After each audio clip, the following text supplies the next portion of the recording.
Olá, alunos de FPA Campus Óbidos, tudo bem? Vamos para mais uma semana de aula, mais uma semana de aulas de Química comigo, professor Diego Coelho, e a gente vai dar início à nossa aula 4 de Química Orgânica. E agora eu quero que tu entendas uma coisa.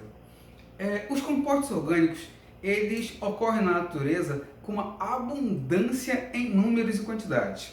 Então é por isso que é necessário, para que se a gente estude esses compostos orgânicos e suas propriedades bem definidas, que esses compostos orgânicos sejam divididos em classes, em grupos.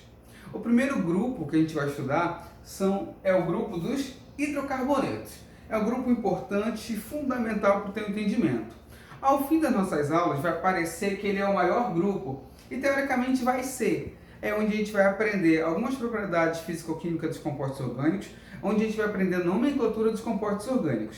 Mas nesse primeiro vídeo, de imediato, o que eu quero que tu saibas?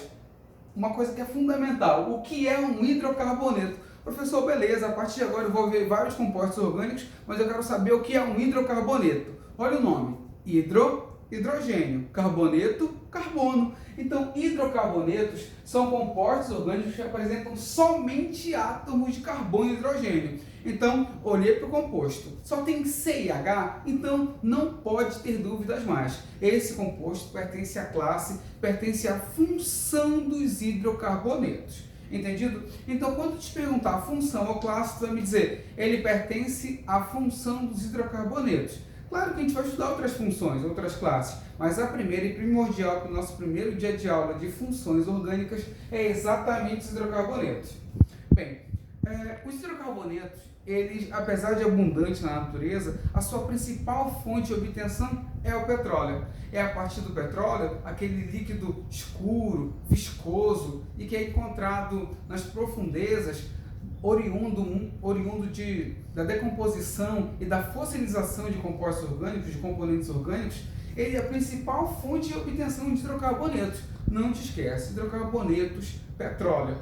E eu vou te listar aqui alguns hidrocarbonetos que tu não precisa saber necessariamente decorado, mas é importante que tu conheça pelo menos os principais.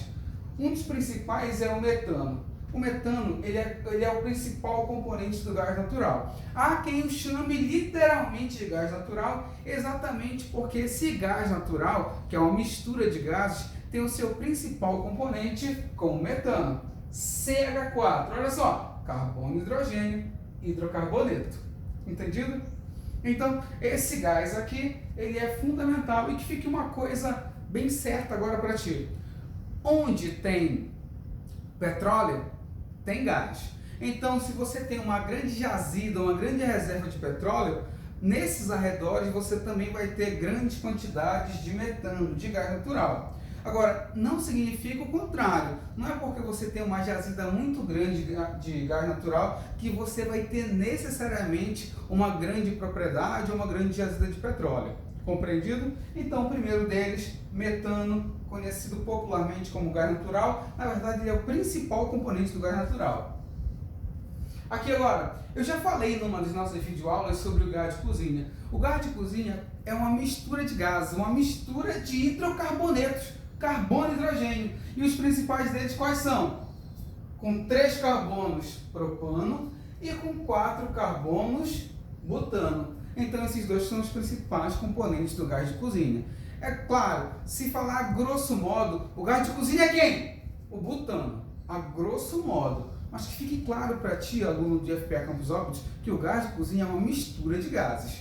A mesma coisa quando eu falo de gasolina. Quando eu falo de gasolina, né, aquele líquido castanho ou amarelado que sofre a combustão no interior dos motores dos automóveis, e essa propulsão é que gera o movimento desses automóveis, esse líquido, essa gasolina, tem como seus principais componentes o heptano, hept, 7 carbonos, e o isooctano, oct, 8 carbonos. Esses dois componentes são fundamentais porque o heptano, ele contribui com a diminuição da qualidade da gasolina. Já o isoctano, ele é que determina o percentual de octanagem de um composto. Quanto maior o percentual, quanto mais moléculas de isoctano eu tenho na gasolina, melhor é a sua qualidade, melhor é a sua octanagem. Compreendido? Então, a grosso modo, esses são bons compostos orgânicos para que tu comece a ter noção sobre a classificação de hidrocarbonetos. A gente inicia o estudo das funções orgânicas, ou seja, a classificação dos compostos. Tranquilo? Próximo vídeo.